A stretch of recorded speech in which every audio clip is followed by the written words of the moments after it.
My name is Jessica Fraley. I haven't seen my son in almost 4 years. This is actually chapter 3. I'm proud of myself for doing 2 videos in one day because this has been hard.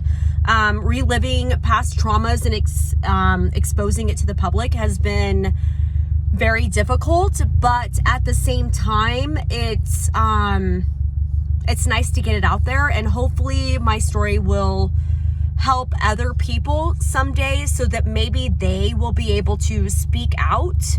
A lot of people that do endure abuse are left silent because they are so broken.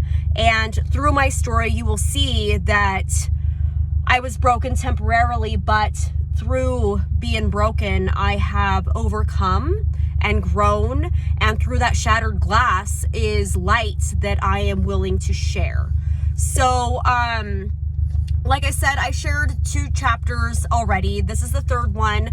The last chapter I spoke about when the domestic violence event that happened between me and David, where he strangled me.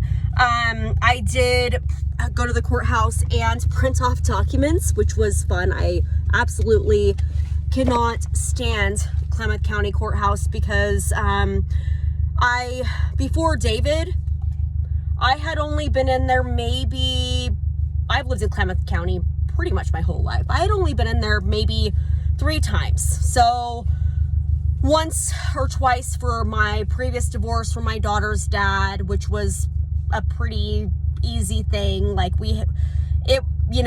her dad wasn't vindictive. I got full custody. He had parenting time. We didn't really go by that. It was whatever she wanted. Anyways, and then maybe like a couple traffic tickets. So I literally had no experience in the courthouse until I met David. And then I have been in that courthouse, I am not kidding you, at least 40 times.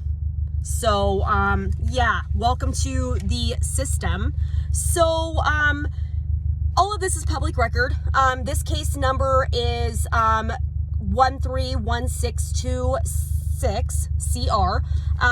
This is basically all about the strangulation that happened. The thing is, in reliving all this, is that I wrote 2 letters to the judge, which Judge Osborne was overseeing this case. And of course, I would see her later in my child custody case, which is unfortunate. But it's just, there's a lot here. If anyone has endured anything that has to do with like domestic violence and involving the state of Oregon, it's crap. They like to just get their hands in everything. So right after David strangled me, he got arrested, and I was basically alone at my house, questioning, like, what is going on? Why can't I contact him? Of course I did. We broke the rules and everything else. Well, after that happened, we had the restraining order. We were waiting for trial. The state had to prep their case and everything. David went through a couple attorneys. During this time, I call it the dark dungeon days of David's self-pity. Oh my gosh. If you're an empathetic person, when somebody shows you tears or pain or anything that's going on, you want to help them because you can feel their pain, even if it's fake, right? So he had to go through batterer's intervention. During this time, I had bought a little cheap car that was initially supposed to be for my soon-to-be 16-year-old son. David didn't have a car at the time, so he had to drive it to Medford to go to this batterer's intervention. He's like, oh man, I'm doing great. I'm like the star pupil. Everything's going good. Well, during this time, Alora's dad was kind of upset because he knew what happened. He didn't like David. So he's calling DHS. Well, one day, this cop came with a DHS worker and they were looking for David. Well, David was there. And David went and hid which I was absolutely 100% shocked at how good this man was at hiding.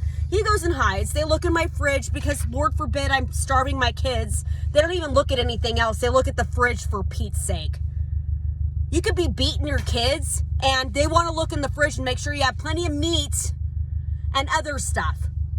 Anyways, he hides, gets off, everything, you know, because he had a restraining order. He's not technically supposed to be living with me, but I loved him. Wrote letters to the court saying, please let us be. It was my mistake. I, exaggerated what happened when I talked to the police officer that day. Like, I read these letters and I was so in love with David and under his spell that I look like a freaking idiot, right? Oh my gosh, it's embarrassing. Like, please, let us be. And of course, the state, in one of the comments, it said, like, state does not care. So we end up going to court.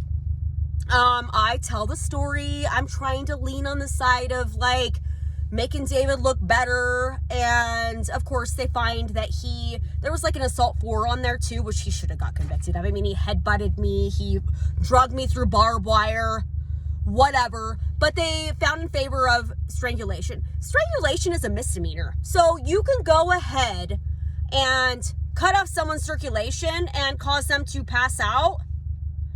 And it's a misdemeanor. I'm surprised that David, being as smart as he is with these court systems, hasn't gotten expunged from his record. I was able to go to the courthouse and print all this off. And, also lost some of my pride, realizing how much I love this guy. So, anyone out there that knows somebody that's going through an abusive relationship, you know what? Their relationship is none of your business, really. I mean, let them figure it out on their own. Unless it is harming you or children, it is none of your business. What he did to me didn't really have anything to do with my kids. That's why I was like, why is the state involved? I'm over it. I forgive him. The state had to get their hands in the pie. Stupid. That's why I've always stopped, I've never stopped asking why.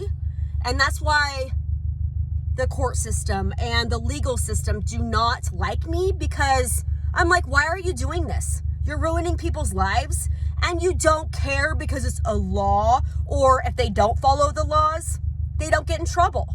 So here I am, who just lost my attorney, just calling them out on it.